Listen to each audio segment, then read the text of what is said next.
Nosso cumprimento ao povo de Deus, dos irmãos e irmãs na igreja aqui hoje à noite, como também todos aqueles que providencialmente são pessoas que a nossa transmissão faz dessas pessoas conosco participantes, têm a oportunidade de participarem. Alguns chamados 3 anos passados, exatamente num domingo à noite, diferente um pouquinho do calendário deste ano, que hoje é dia 21, nesses 3 anos passados era o dia 17 de maio. E eu estava agradecendo não apenas a Deus, mas também pessoas que me parabenizaram. Naquela época eu estava completando 52 anos de idade, eu estava muito empolgado, muito animado, e naquele domingo estreando, primeiro domingo meu pregando com 52 anos de idade, mas 3 anos já se passaram. Esse tempo corre velozmente. Eu hoje já estou agora então com 55, já passei dos 50 e vou avançando, daqui a pouquinho rumo aos 60.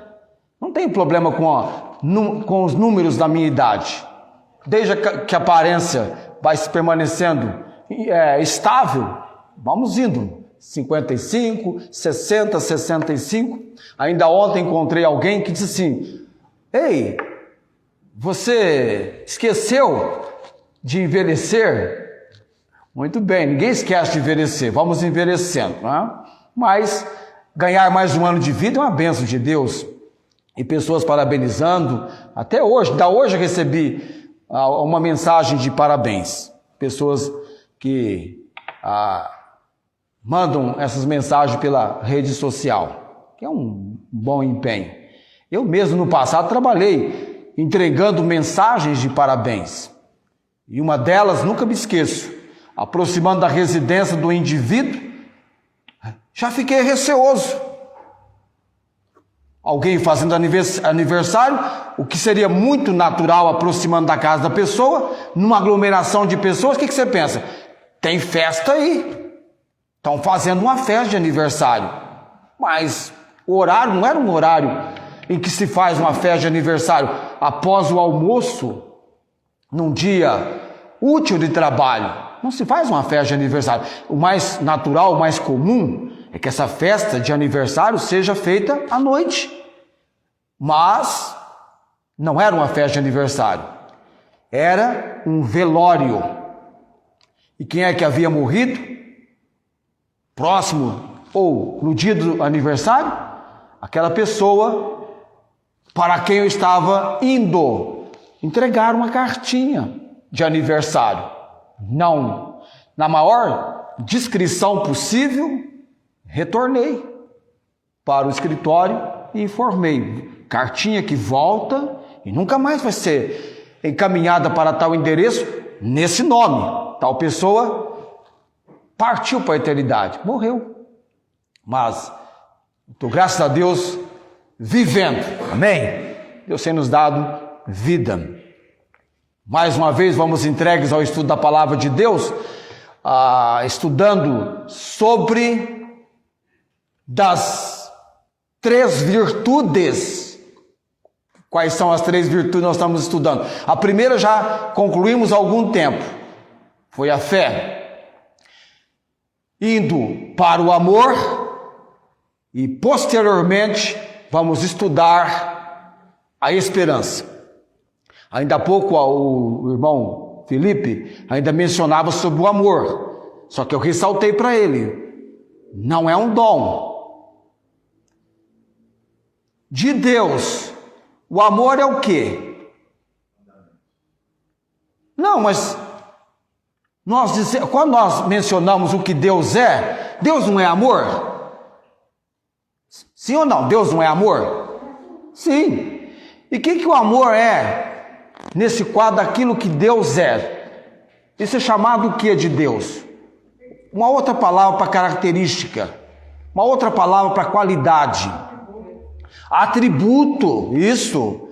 Tem aqueles atributos de Deus que são chamados atributos incomunicáveis. O que significa isso? Só Deus tem, não é? Por exemplo, 3 dos atributos incomunicáveis daquilo que Deus é e você não poderá ser: a onisciência, a onipotência e a onipresença. São atributos incomunicáveis. Já o amor é um atributo comunicável de Deus. Nós somos desafiados também a desenvolver o amor de Deus em nós. Então, quando Paulo menciona sobre os dons espirituais, lá em Romanos capítulo 12, os dons motivacionais, eles são em número de 7. Os motivacionais, depois nós temos também os dons ministeriais, os dons operacionais. Um tempo em breve nós estudaremos sobre esses chamados dons, porque tem gente que tem o dom de misericórdia, o outro tem o dom de exortar, mas amor é para todos terem e praticarem, amém? Amor foi derramado pelo Espírito Santo, é para o salvo. Então, tanto é que Paulo apresenta para eles, contrastando com a questão dos dons espirituais, um caminho mais excelente. Aqui em 1 Coríntios capítulo 13, quando ele então vai escrever sobre o amor, que deveria ser um maior investimento e desejo de entrega e praticidade no dia a dia do viver da igreja de Corinto. Porque sem amor, absolutamente, eu e você, em tudo aquilo que é entregue, nos mostrarmos com o objetivo de que seja feito, não vai ter resultado algum, não vai ter proveito algum. Tá? Então, marca isso aí, viu? Só depois você vai deixar a dona Célia sem ar, dizendo que o amor é um dom. O amor é a virtude e aquilo que é o caminho mais excelente. Muito bem, nós estamos uma vez mais lendo 1 Coríntios capítulo 13. Tá?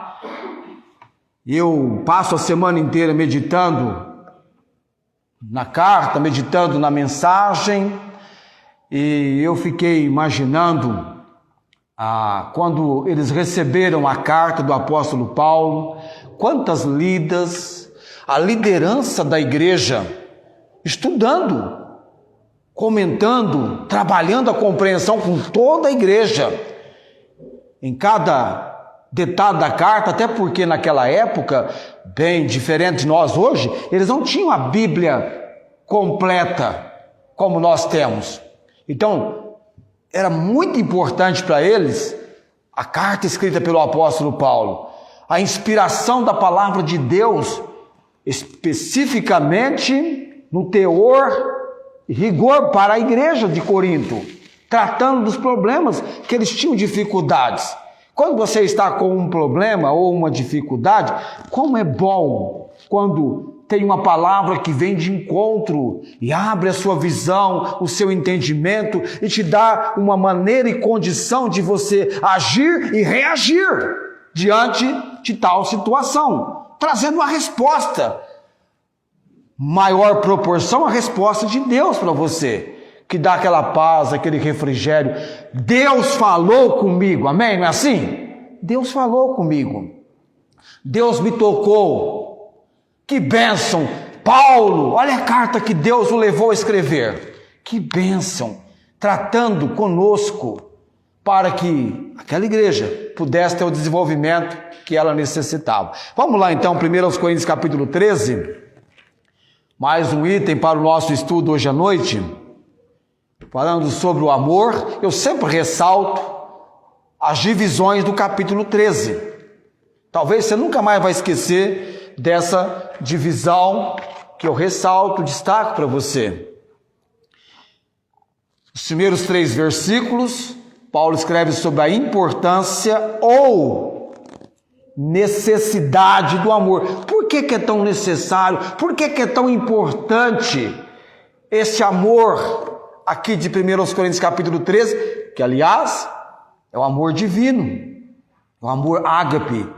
Por que esse amor que foi derramado pelo Espírito Santo no momento da conversão, no momento que você veio ao conhecimento de Cristo Jesus como Senhor e Salvador, por que esse amor é tão importante? Por que ele é tão necessário na vida do homem e mulher de Deus? Por que o Ernesto, a Fátima, o Felipe, todos que estão aqui hoje à noite, os que estão nos acompanhando, por que você necessita tanto desse amor? Qual a importância que esse amor tem para a sua vida? Paulo vai responder aqui no início da nossa leitura, do capítulo 13.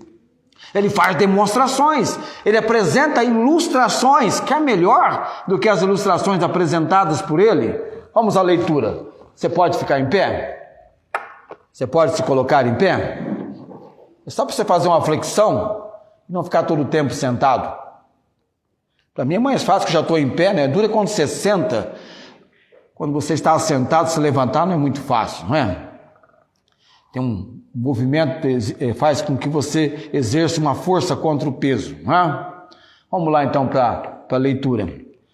Ainda que eu falasse as línguas dos homens e dos anjos e não tivesse amor, seria como metal que soa ou como sino que tine.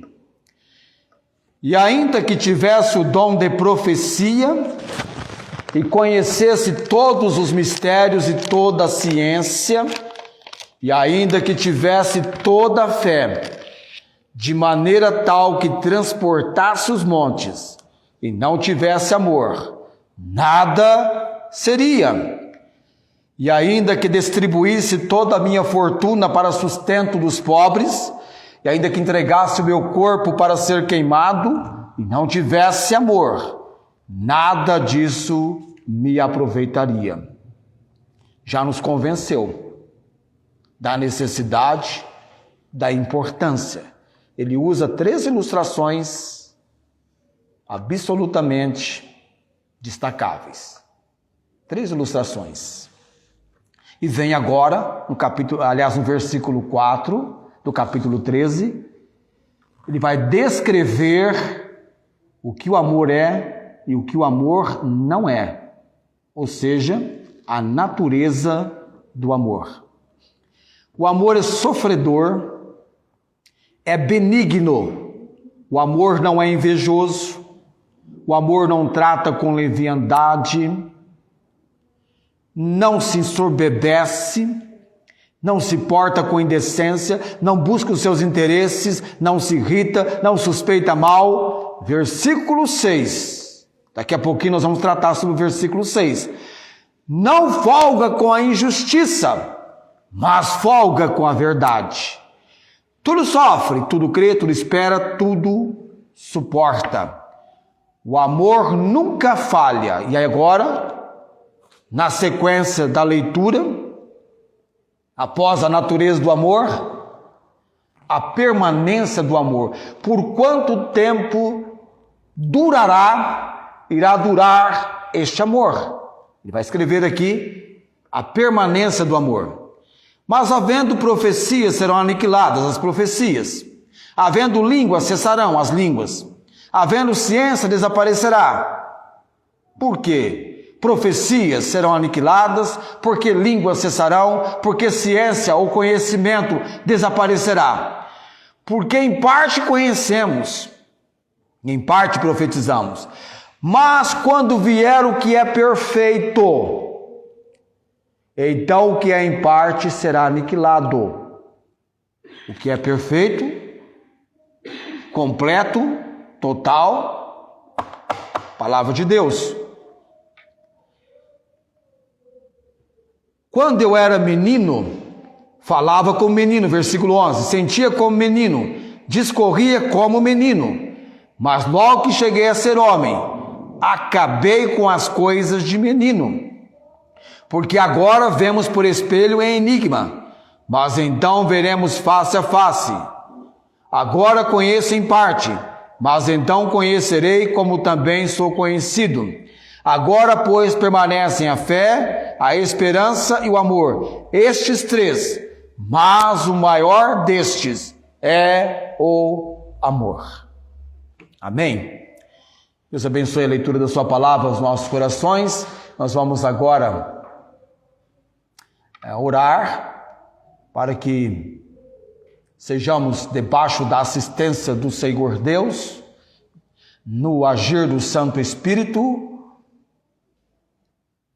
Dessa maneira tenhamos o aprendizado, o Senhor fale conosco e você tenha a sua vida sendo confrontada pela palavra de Deus e resulte isso num bom andamento, no seu viver e no nosso viver. Oremos. Deus bendito, Deus eterno, no Senhor temos a nossa dependência que deve ser total. Melhor cuidado, melhor auxílio, melhor maneira de recebermos a compreensão da palavra do Senhor, ela vem do Senhor mesmo. Hoje à noite eu busco a capacidade, a direção, a obra do Santo Espírito com o nosso povo aqui, com pessoas que nos acompanham pela transmissão e com aqueles que posteriormente irão assistir à preleção, à pregação, o ensino da palavra do Senhor. Mas Deus Altíssimo, onde nesse momento a tua palavra está chegando, portas abertas para, com livre curso, a palavra do Senhor chegar, oramos. Seja lares, onde quer que pessoas estejam, neste país ou fora deste país. Oramos, Pai bendito, por lares visitados pelo Senhor. E oramos pela obra de salvação em Cristo Jesus. Se alguém, porventura, é alguém que ainda não ouviu do Evangelho e respondeu a chamada à salvação, que tal pessoa esteja sendo preparada pelo Senhor e os salvos sendo edificados, exortados, todos nós sejamos a uma vida, a um viver para a glória do Senhor. Oramos no nome de Jesus. Amém. Assentai-vos.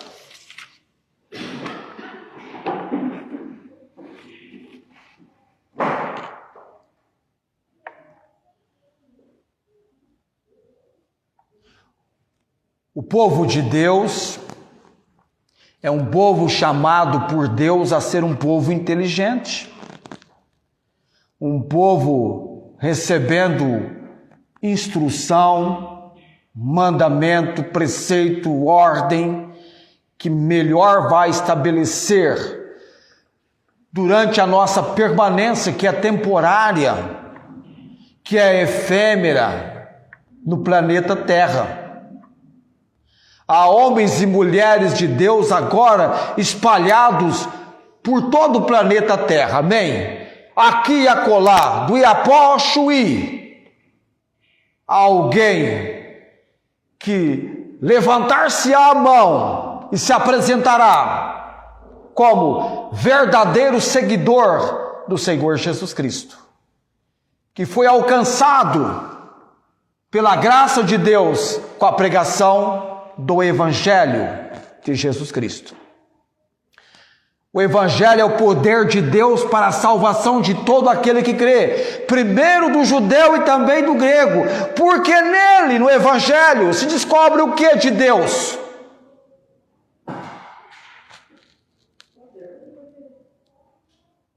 Romanos 1, 16, 17. Pode abrir a Bíblia lá. Por quê? No Evangelho se descobre o que de Deus? Romanos 1, 16, 17. Talvez alguém vai responder ali na nossa mídia. Nós não temos o Rafael para acompanhar agora, o Rafael está lá atrás. Alguém respondeu aí na mídia? Às vezes alguém responde. Pelo Evangelho, o que se descobre de Deus? Romanos 1, 16, 17. Será que é só na minha Bíblia que tem essa palavra? Isso! Justiça de Deus. A Bíblia lá no livro dos Salmos, eu vou até conferir agora porque eu tirei o marcador daqui e eu preciso conferir. Eu sei o texto na memória, mas não sei a referência na memória. Deixa eu só conferir aqui.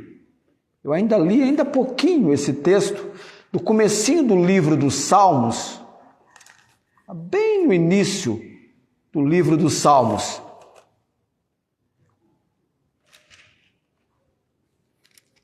Capítulo 7. Até que o número do versículo estava até na mente aqui, o versículo 11. Salmo, capítulo 7, versículo 11. Pelo Evangelho se descobre a justiça de Deus, como está escrito, o justo viverá pela fé. Não é isso que fala Romanos 1, 16 e 17, principalmente o versículo 17. Romanos 5 e 7 diz que Deus é um juiz e qualifica que tipo de juiz Deus é. Um juiz justo.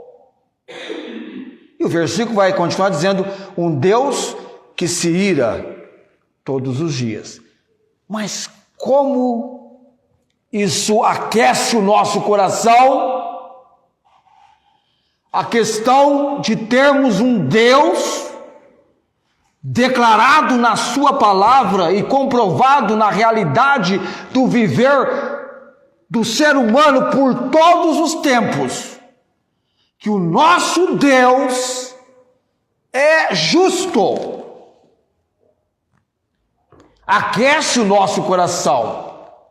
Que bom que essa característica, que isso faz parte da natureza do Deus bendito, que é eternamente bendito. Amém? Deus é um juiz justo.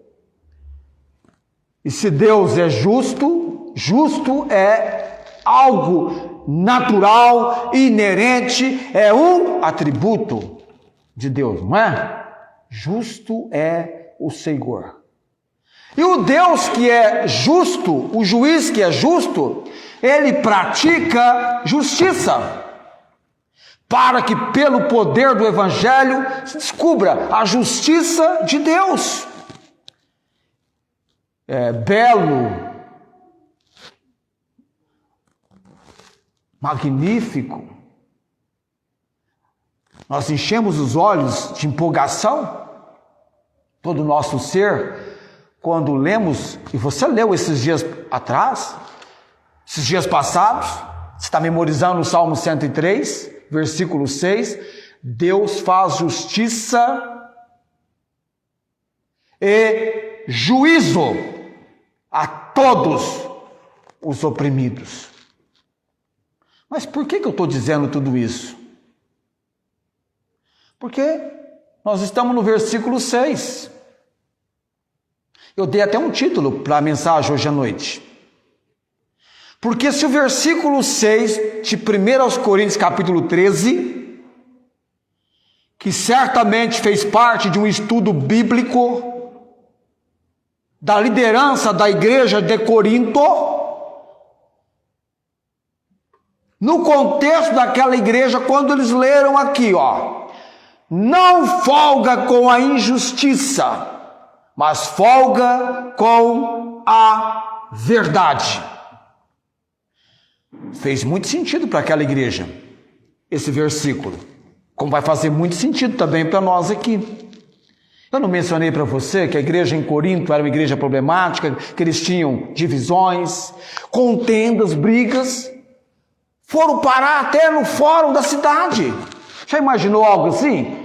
De irmão entrando na justiça humana contra irmão. Quer ver? Dá só uma lidinha lá comigo no capítulo 6.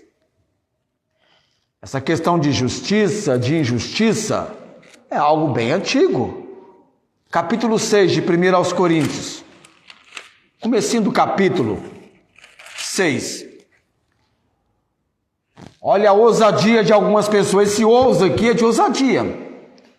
Ousa algum de vós, tendo um negócio contra outro, ir a juízo perante os injustos e não perante os santos? Paulo está perguntando, escuta, que coisa é essa aí? Vocês estão tendo problema de demandas que estão levando vocês a buscar a justiça dos injustos? E não perante os irmãos, os chamados santos? Não sabeis vós que os santos, comunidade cristã, não é assim? Hão de julgar o mundo? Ora, se o mundo deve ser julgado por vós, então quem que é os santos aqui? Eram eles. Se o mundo deve ser julgado por vós, sois porventura ou por acaso indignos, desmerecedores de julgar as coisas mínimas? Vocês já imaginaram? Vocês vão ser coparticipantes com Cristo no julgamento que será praticado, exercido para com o mundo? E vocês não estão conseguindo julgar as coisas mínimas? Não sabeis vós que havemos de julgar os anjos caídos? Quanto mais as coisas pertencentes a essa vida? É só pergunta. É só questionamento do apóstolo Paulo. É a espada em ação. A palavra de Deus é a espada de dois gumes, é espada em ação. É só espadada. Então, se tiveres negócio em juízo, lembra que eu mencionei para você o Salmo 103, verso 6? Deus faz justiça e juízo. Justiça é praticar a definição que eu vou dar daqui a pouquinho para você de justiça.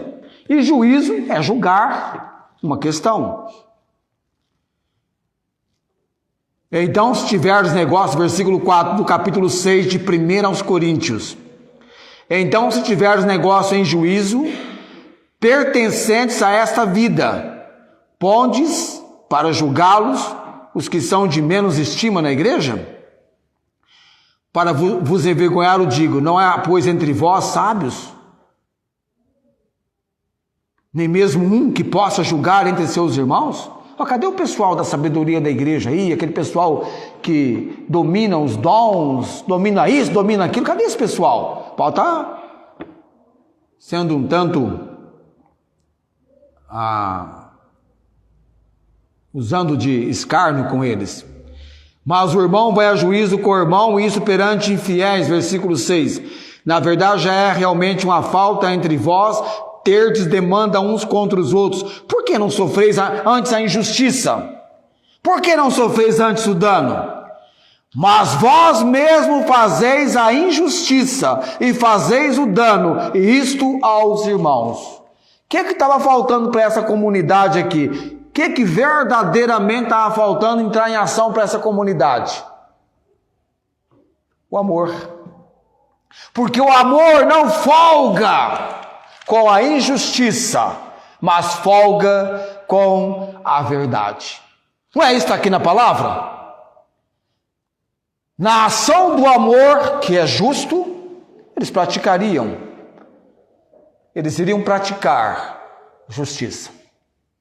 Mas vamos fazer uma investigação importante aqui, antes que continuemos prosseguindo nesse nosso assunto que muito interessa, porque nós temos investimento aqui, não é assim?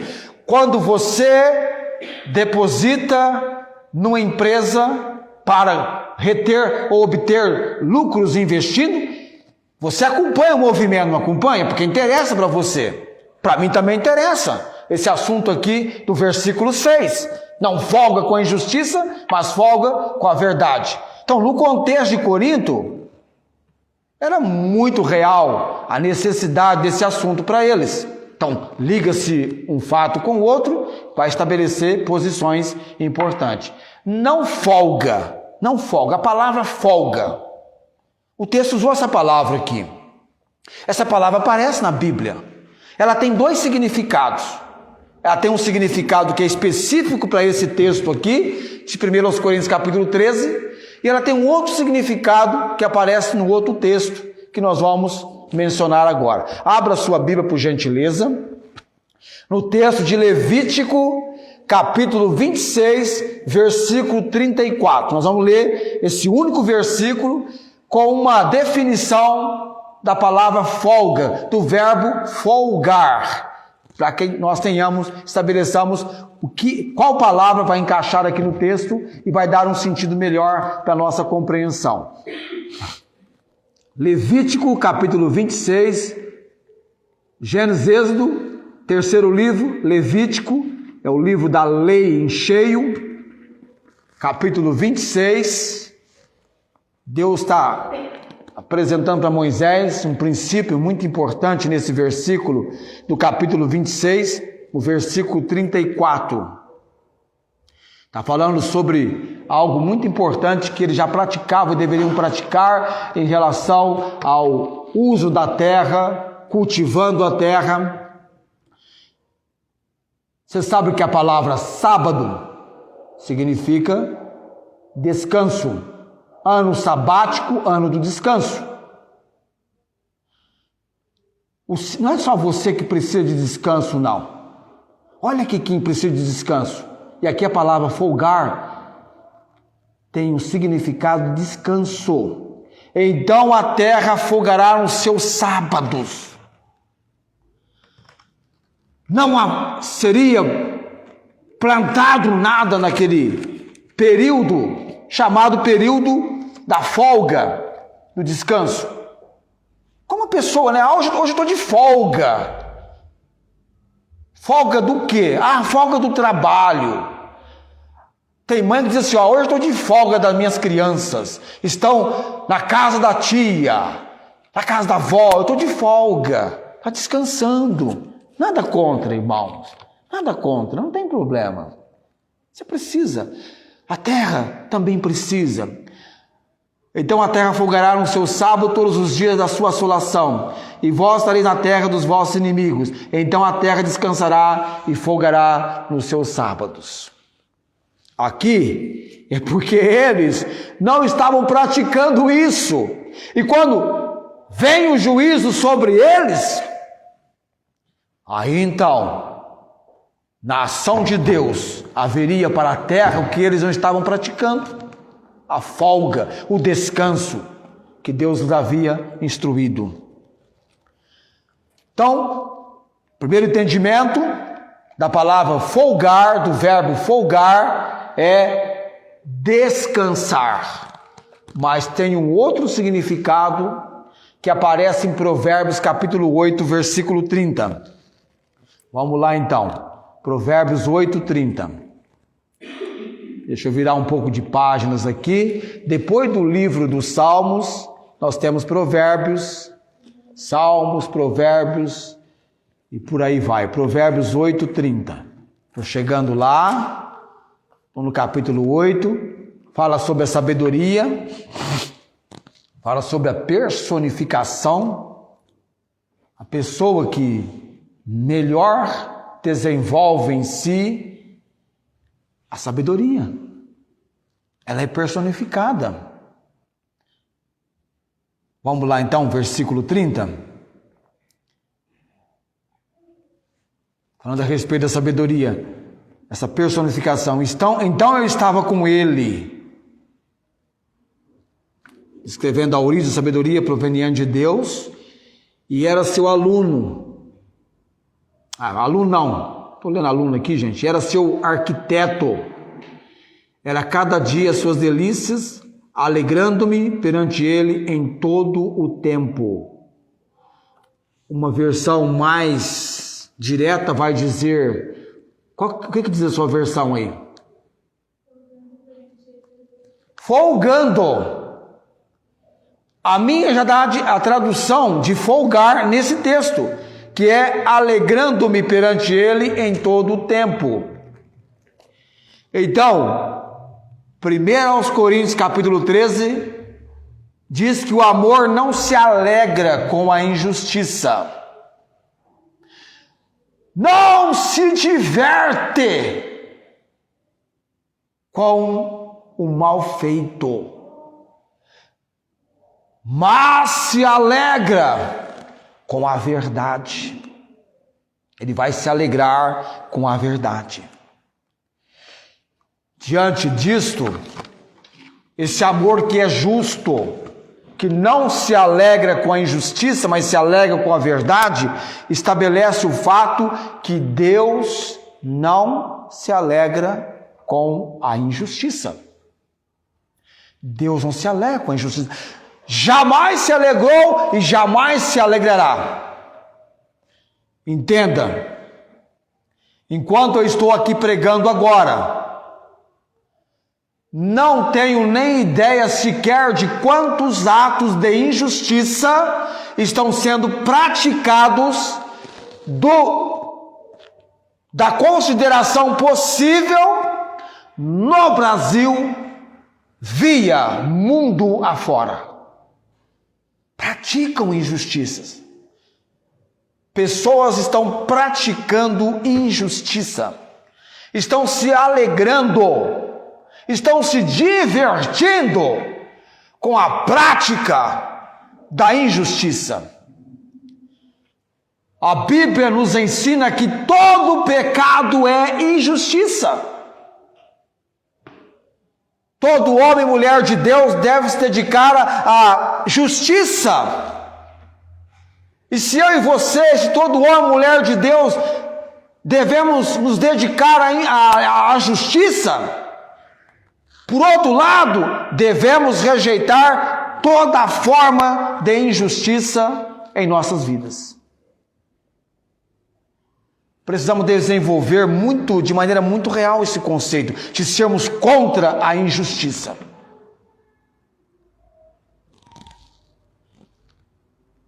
Como a palavra indica, injustiça é o contrário de justiça. Te ajudou a entender? Injustiça é o contrário de justiça. Dizer, pastor, que injustiça é o contrário de justiça. Mas o que é justiça? Uma definição simples, que até uma criancinha pode entender. Justiça é fazer o que é reto e apropriado. Uma maneira simples, para que você guarde por todos os tempos do seu viver, quando você pensar em justiça, fazer o que é reto e o que é certo e apropriado. Logo, injustiça é aquilo que é errado e inapropriado. Por exemplo, vamos dar um exemplo aqui para clarear para você. Por exemplo, injustiça é tanto cometer um crime quanto aplicar uma pena excessiva pelo crime. É injustiça cometer um crime? É! Quanto aplicar uma pena excessiva pelo crime. Como também vai ser uma injustiça o contrário disso. A pena contrária disso. Eu perguntei hoje de manhã na escola bíblica dominical, considerando uma família cujo malfeitor ceifa, mata, comete assassinato de todos os membros da família, com exceção do patriarca. E esse malfeitor vai a julgamento. E ele está em lágrimas, em pranto, chorando verdadeiramente. Ele arrependeu-se do crime que houvera cometido. Ele está perante o juiz. O juiz está julgando com poder para julgá-lo. E aí então, o juiz pergunta para ele: você está arrependido do que você fez? Do crime que você cometeu? Ele, em lágrimas, em pranto, derramando lágrimas, que pode sensibilizar, comover pessoas, ele está arrependido. E então, o juiz, comovido, apresenta a sentença. Você é declarado livre agora. Não precisa pagar pela pena ou pelo crime que você cometeu? Eu perguntei para o nosso pessoal da Escola Bíblica Dominical, da nossa classe: esse juiz foi um juiz justo? O que vocês responderam? Imagine para o patriarca dessa família a decisão do juiz. Não houve justiça. Não houve justiça. Não foi praticado justiça. Nunca me esqueço de uma pessoa que eu, pela TV, acompanhei o testemunho dessa pessoa.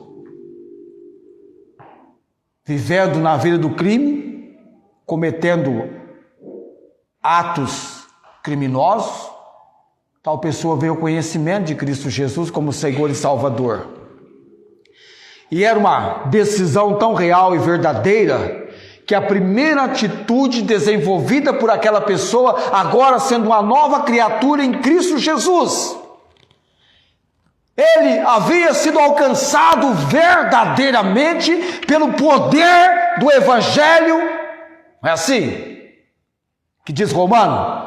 Porque o Evangelho é o poder de Deus para a salvação. Alcançou aquele homem. E aquele homem verdadeiramente veio ao conhecimento de Cristo Jesus como seu Senhor e Salvador. Entregou-se a Cristo. Agora ele estava servindo Jesus Cristo. Ele era um verdadeiro servo de Cristo. Mas ele tinha uma dívida com a justiça. E a primeira coisa que ele fez foi chegar perante as autoridades da justiça, que ele tinha essa dívida, e se apresentar para que a dívida que ele tinha com a justiça fosse executada e cumprida, e que ele então pudesse, tendo cumprido a pena, ser colocado então em liberdade. Ele fez isso. A TV falou sobre isso.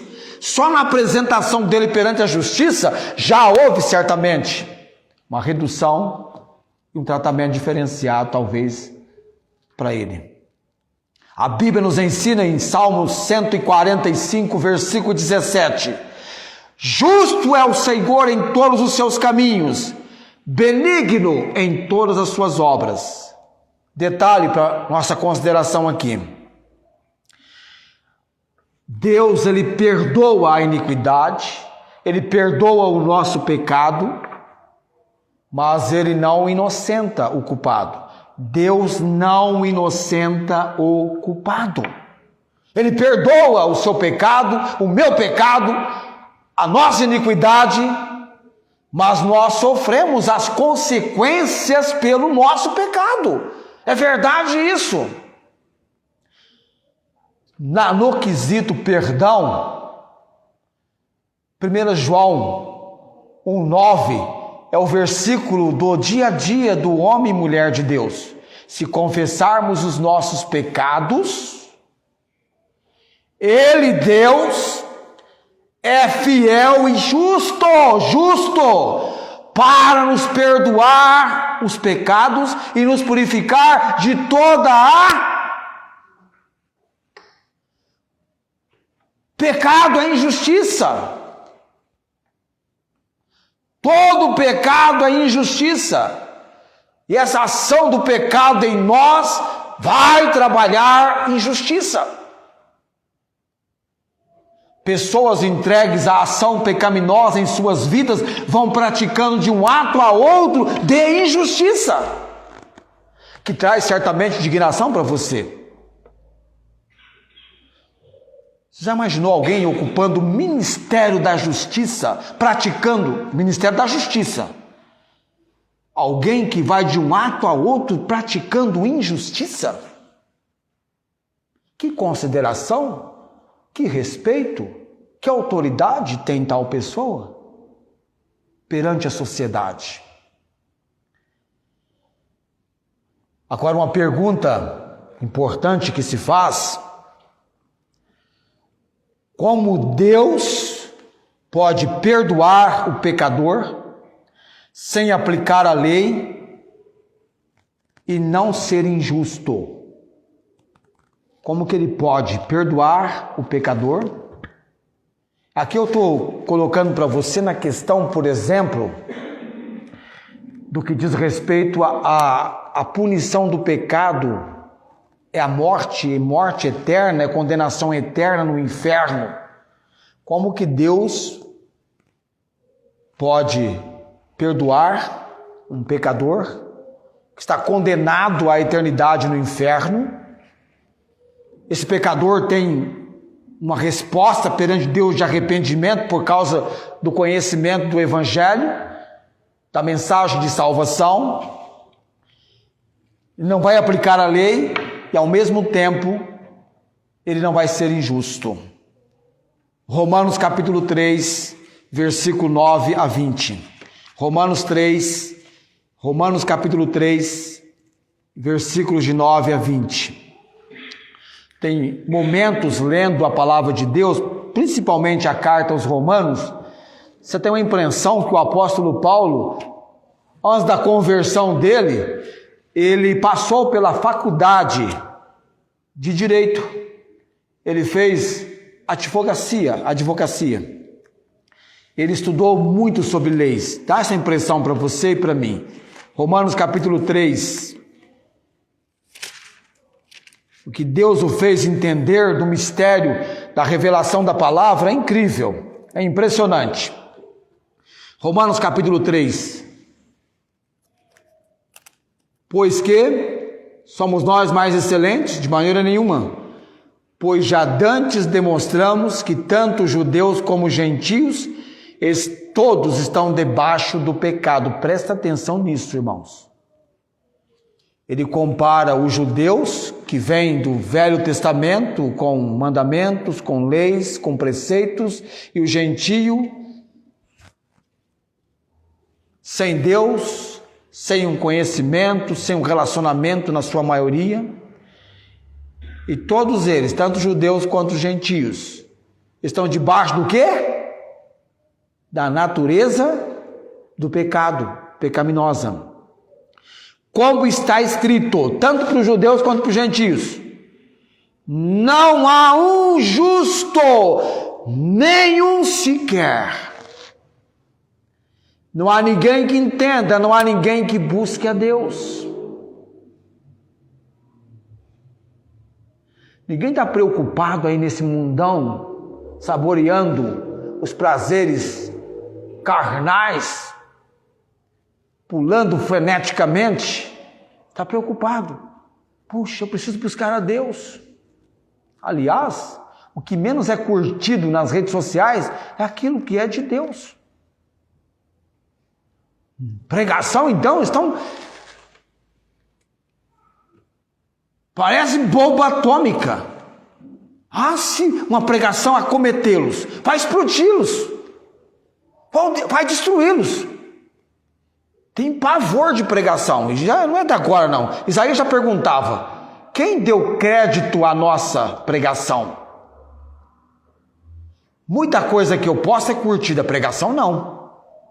Não curte pregação. Ah, é bomba atômica, vai explodir em mim, vai me explodir, vai me destruir. Ah, não quero ouvir isso não. Isso é traumático, isso vai me deixar mal. Não há ninguém que entenda, não há ninguém que busque a Deus. Todos se extraviaram e juntamente se fizeram inúteis. Não há quem faça o bem, não há nem um só. Não vai alcançar resultado nenhum dessa maneira, fazendo obras. A Bíblia diz lá em Isaías 64, 6, que as obras feitas nessa consideração aqui é semelhante àqueles panos que coloca nas feridas, enrola no ferimento. E a Bíblia chama de lá em Isaías 64, 6, chama-se esses panos de trapo de imundícia. Pega pesado, mas é a realidade apresentada pela palavra.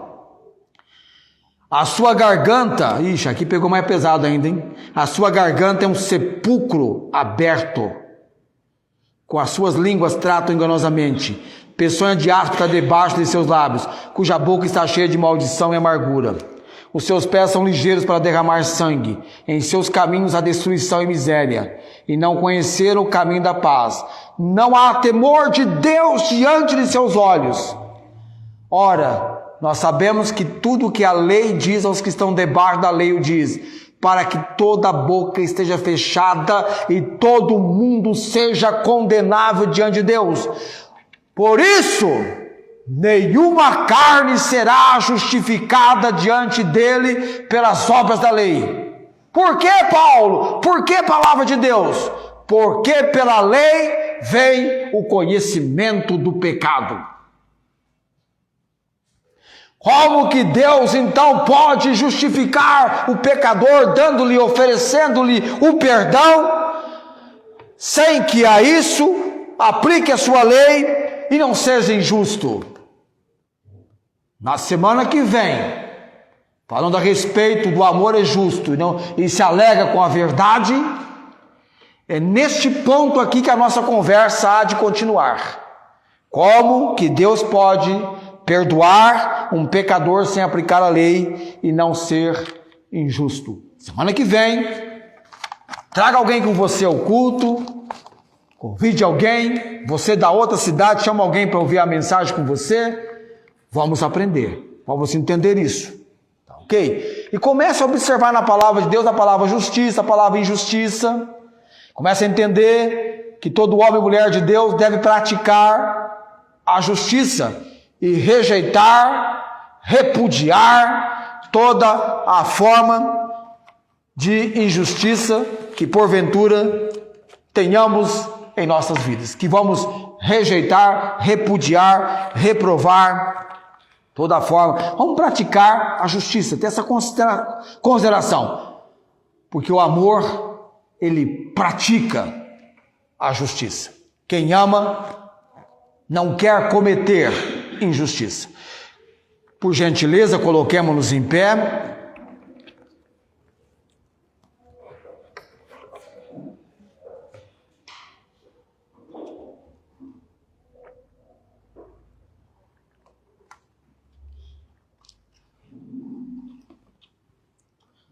Matei quem estava querendo me matar, não é?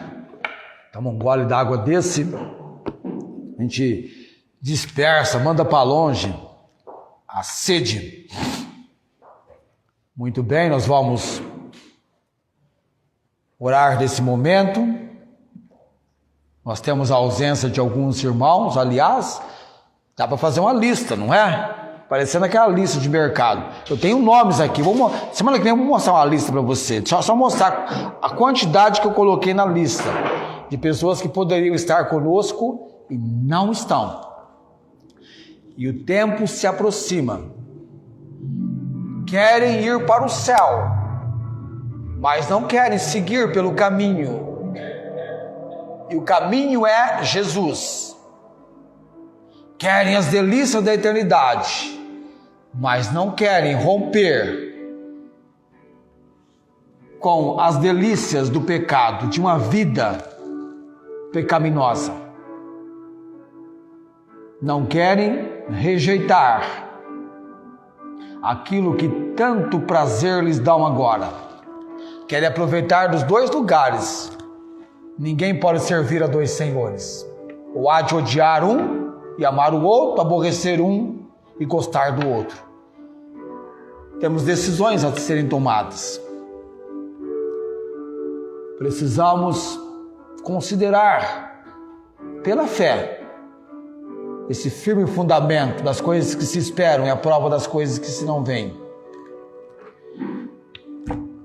Breve, estaremos na eternidade. Os anos da nossa vida vão nos aproximando disso. E também a consumação dos séculos, a volta do Senhor Jesus Cristo. Ainda bem que você está tendo comprometimento. Está sendo benéfico para você, está resultando em bem para você se colocar na presença de Deus. Continue assim. Há pessoas para serem alcançadas para Cristo e Deus quer usar você a princípio tão somente orando. E orando na ação de Deus, do Espírito Santo, testificando com a sua vida e com a sua boca. Vamos orar nesse momento. Nosso Deus e Pai bendito, há uma imensa riqueza nessa preciosa arca do tesouro, que é a palavra do Senhor.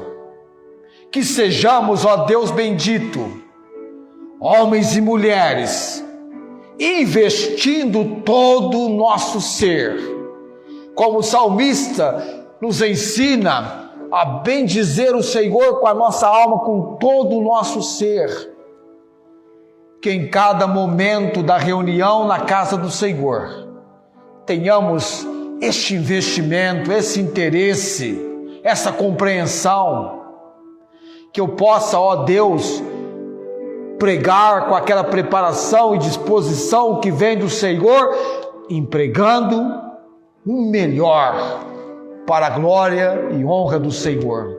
Que os irmãos aqui ouçam da palavra, empregando e investindo o melhor, com sede, com desejo, entendendo que isso será tão benéfico e útil, não apenas para as suas vidas, mas também para que outros sejam alcançados, pois uma alma vale mais do que o mundo inteiro.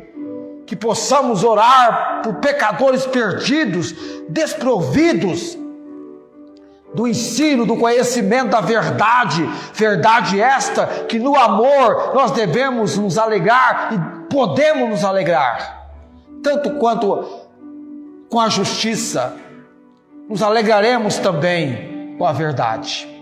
Abençoe, ó Deus, a nossa pequena comunidade, como também outros mais, que o Senhor tem nos abençoado para alcançarmos com a pregação da palavra do Senhor.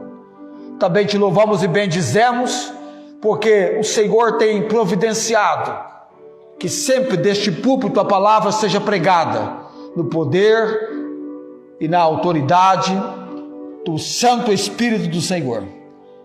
Oramos agradecidos, retornando para os nossos lares, que retornemos na alegria do Senhor em nossos corações. No nome de Jesus oramos com gratidão. Amém. O Senhor te abençoe e te guarde. O Senhor faça resplandecer o seu rosto sobre ti e tenha misericórdia de ti. O Senhor sobre ti levante o seu rosto e te dê a paz. Amém.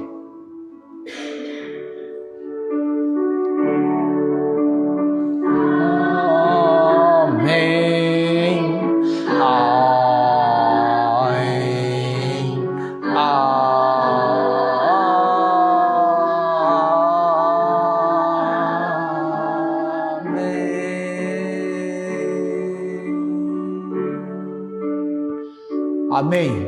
Tenham todos uma ótima semana e domingo que vem nós temos um novo encontro, conversando, estudando a palavra de Deus.